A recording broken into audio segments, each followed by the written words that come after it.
Hello viewers, welcome সবাইকে। আজ আরও একটি রেসিপি নিয়ে আপনাদের মাঝে ফিরে এলাম।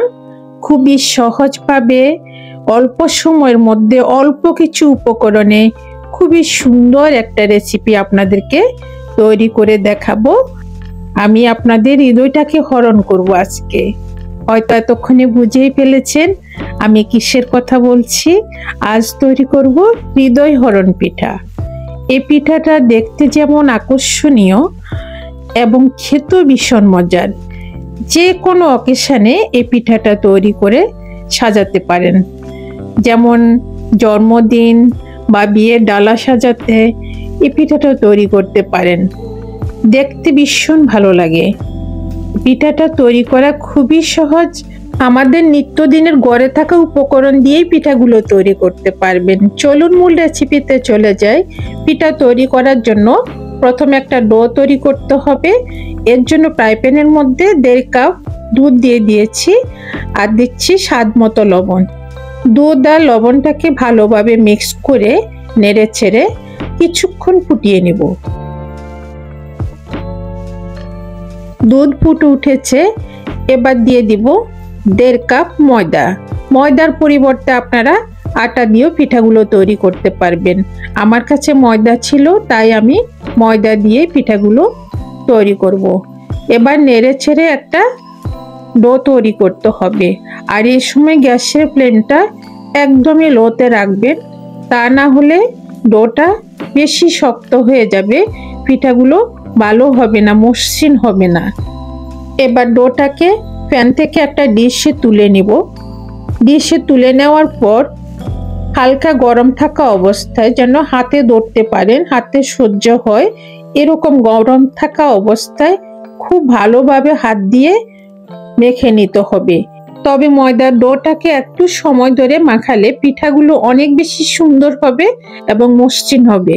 ডোটা মাখানো হয়ে গেছে, এখন এভাবে ঢাকনা দিয়ে ঢেকে রেখে দিব 10 মিনিটের জন্য। এরই ফাঁকে আমি চিনির শিরাটা তৈরি করব।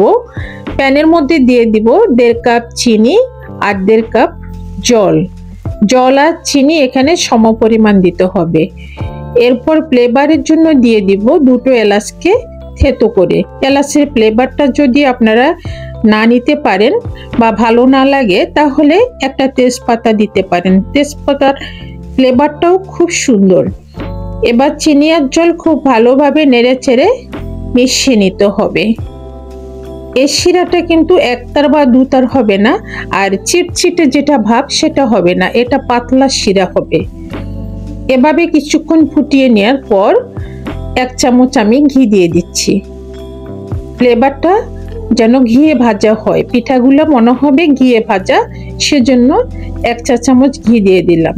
আপনাদের হাতের কাছে যদি না থাকে ঘি না দিলেও চলবে। এই শিরাটাকে 2-3 মিনিটের মতো এভাবে ফুটিয়ে নিতে হবে।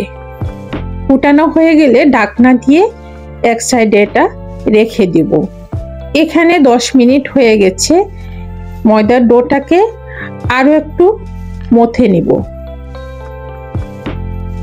এবার আমরা যেমন রুটি খাই সেরকম সাধারণ রুটির মতো লেচি কেটে নিব। আমি দেখেন হাতের মধ্যে 1 মুঠো নিয়ে নিয়েছি, লেচি কেটে নিচ্ছি। এভাবে সবগুলো লেচি কেটে আমি গোল শেপ করে নিয়েছি।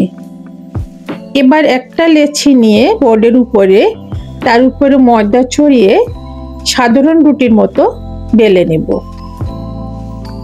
রুটিটা একটু পাতলা হবে, একটু পাতলা করে বেলতে হবে। এরকম পাতলা করে বেলতে হবে রুটিটা। এবার পিঠা বানাতে চলে যাই। লাগবে জল। হাত দিয়ে এরকম জল নিয়ে রুটির উপরে লাগিয়ে নিতে হবে। যেমনটা আমি দেখাচ্ছি ঠিক তেমন করে লাগিয়ে নেবেন।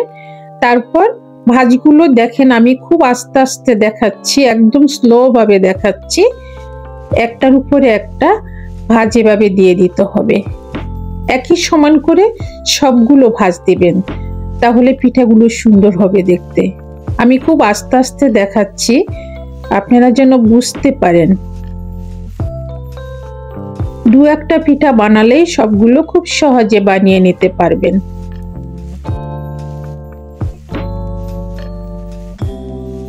এবার আবারও যেখানে জোড়া লাগাবো সেখানে আবারও একটু জল লাগিয়ে নিচ্ছি। এতে করে কি হবে, ভাজার সময়তে পিঠাটা খুলে আসবে না।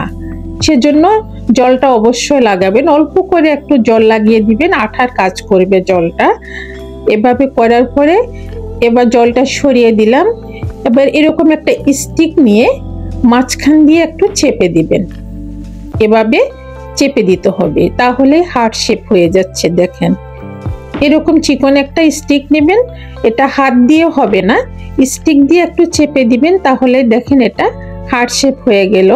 দেখেন একটা পিঠা কিন্তু তৈরি হয়ে গেল। কত সহজ না পিঠাটা তৈরি করা।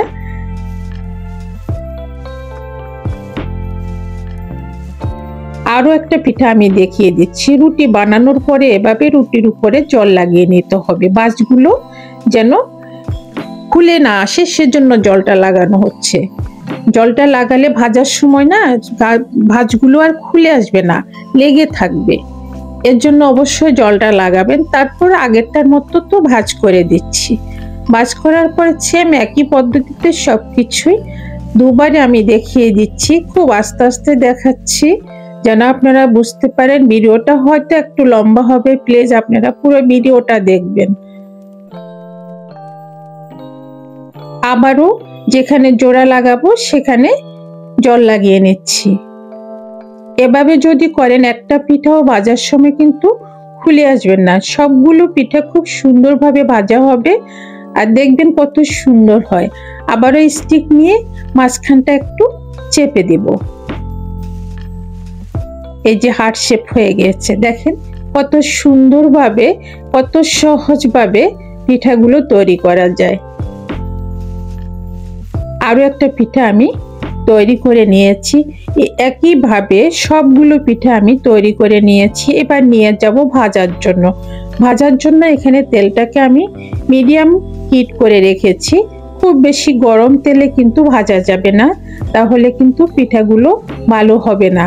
পিঠাগুলো গোল্ডেন ব্রাউন কালার করে ভাজতে হবে। তাই মিডিয়াম হিটে এপিট ওপিট উল্টিয়ে বারবার তারপর পিঠাগুলো গোল্ডেন ব্রাউন কালার করে ভেজে তুলে নিতে হবে। এক পিঠ হয়ে গেছে, আমি এবার উল্টিয়ে দিচ্ছি।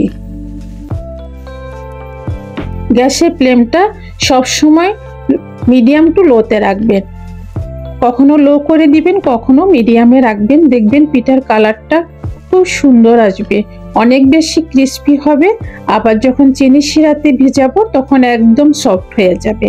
পিঠাগুলো ভাজা হয়ে গেছে, আমি স্ট্যান্ডের মধ্যে তুলে সরাসরি গরম শিরাতে গরম পিঠা দিয়ে দিচ্ছি।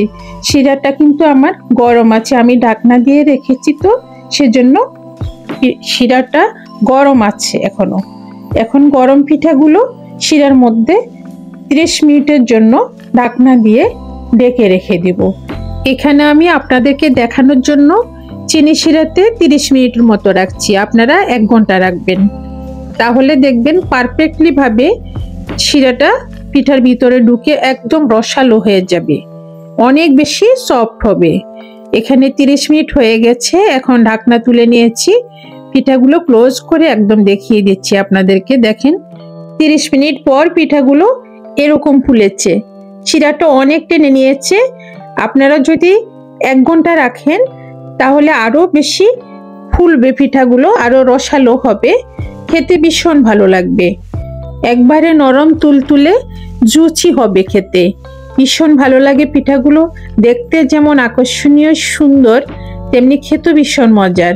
একবার হলো রেসিপিটা তৈরি করবেন, দেখবেন খেতে ভীষণ ভালো লাগে। আর কতটা সফট হয়েছে দেখেন, আমি একটু দেখিয়ে দিচ্ছি। দেখেন অনেক রসালো হয়েছে। 1 ঘন্টা যদি রাখেন দেখবেন একদম রসে টইটুম্বর হয়ে যাবে, অনেক বেশি রসালো হবে। আশা করছি রেসিপিটি ভালো লাগবে। আর আপনাদের কাছে আমার ছোট্ট একটি রিকোয়েস্ট, প্লিজ প্লিজ আমার চ্যানেলটি সাবস্ক্রাইব করবেন এবং পাশে থাকা বেল আইকনটি অন করে রাখবেন আমার পরবর্তী ভিডিওর নোটিফিকেশন সবার আগে পাওয়ার জন্য। সবাইকে অনেক ধন্যবাদ।